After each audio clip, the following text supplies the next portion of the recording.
سنة 2016 العالم كله اتصدم لما مليار دولار تقريبا سحبوا من بنك رسمي من غير طلقة نار واحدة ولا سطو مسلح ولا مقنعين بالكلاشينكوف. الموضوع كله بدوسة زرار. القراصنة دول دخلوا على نظام مالي عالمي المفروض انه مؤمن 24 ساعة في اليوم، ومع ذلك قدروا يخطفوا ملايين ويختفوا جوه ثغرة صغيرة. القصة دي مش فيلم ولا خيال علمي، دي حقيقة حصلت في بنجلاديش وتسببت في أزمة عالمية لحد النهاردة. صلى على النبي وخليك معايا وهتعرف ازاي هجوم إلكتروني بسيط خلى تاريخ البنوك يتغير للأبد.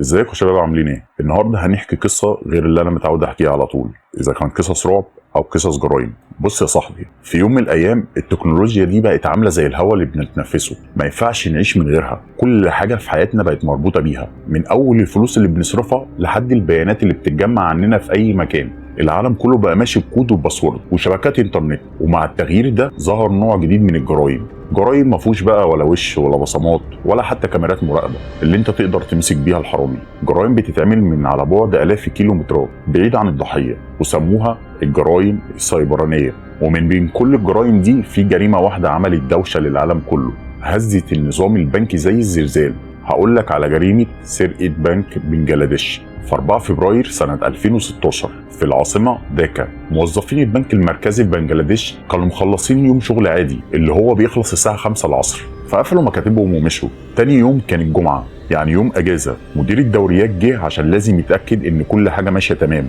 طلع الغرفة المسؤولة عن التحويلات الدولية. الغرفة دي فيها طبعة بتسجل اي تحويل بيحصل اول باول.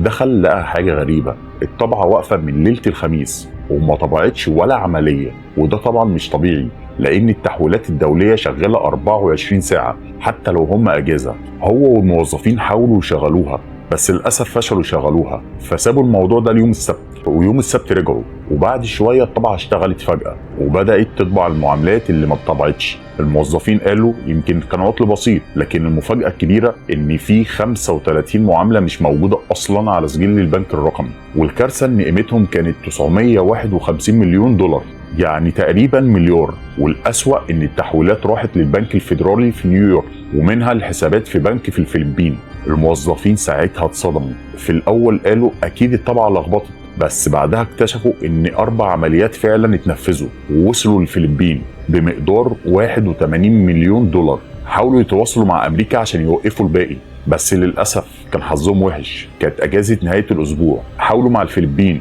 لكن كان عندهم كمان اجازه، والاجازه دي اسمها السنه الصينيه الجديده. يعني البنك واقف بيتفرج على فلوسه بتتسحب ومش قادر يعمل حاجه. وهنا ابتدى التحقيق وبكل استغراب، اللي هو ازاي حصل ده؟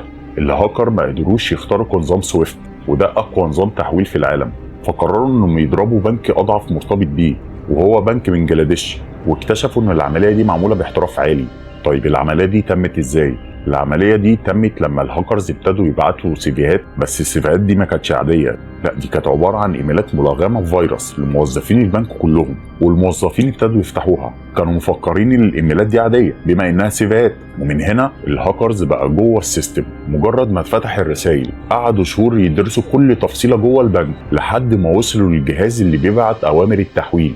وفي يوم التنفيذ اللي هو كان يوم الخميس بالليل اختاروا توقيت عبقري. امريكا لسه في الشغل، الفلبين قربت تدخل اجازه طويله، بنجلاديش قفلت. بعتوا اوامر تحويل بمليار دولار وعطلوا طبعه البنك عشان محدش ياخد باله. الفلوس كلها راحت لحسابات مفتوحه من شهور في بنك مديره البنك نفسها اسمها مايا. بالتواطؤ معاهم اول ما الفلوس دخلت سحبوها كاش، غسلوها في كازينوهات وقت احتفال السنه الصينيه. بمعنى صح دخلوها جوه صالات القمار، دخلوها في لعب القمار، وبالتالي كده الفلوس في الاخر اتغسلت بالكامل، وبالتالي محدش يقدر يتتبعها. لكن ربنا انقذ بنجلاديش من الكارثه الكامله.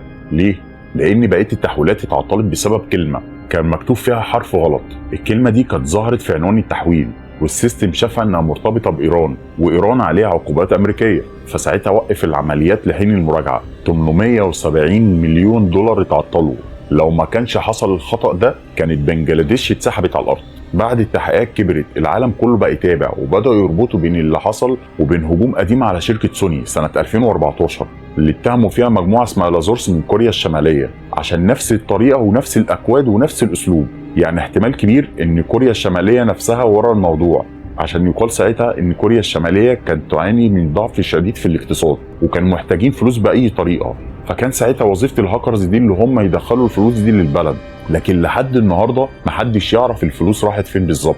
اللي اتمسك بس كانت مديرة البنك اسمها مايا، اللي هي ساعتها ساعدتهم اللي هم يقدروا يسحبوا فلوسهم كاش، واتحكم عليها بالسجن 59 سنة وغرامة فوق ال$100 مليون. وبكده تفضل سرقة بنك بنجلاديش أكبر جريمة سيبرانية اكتشفت لحد دلوقتي.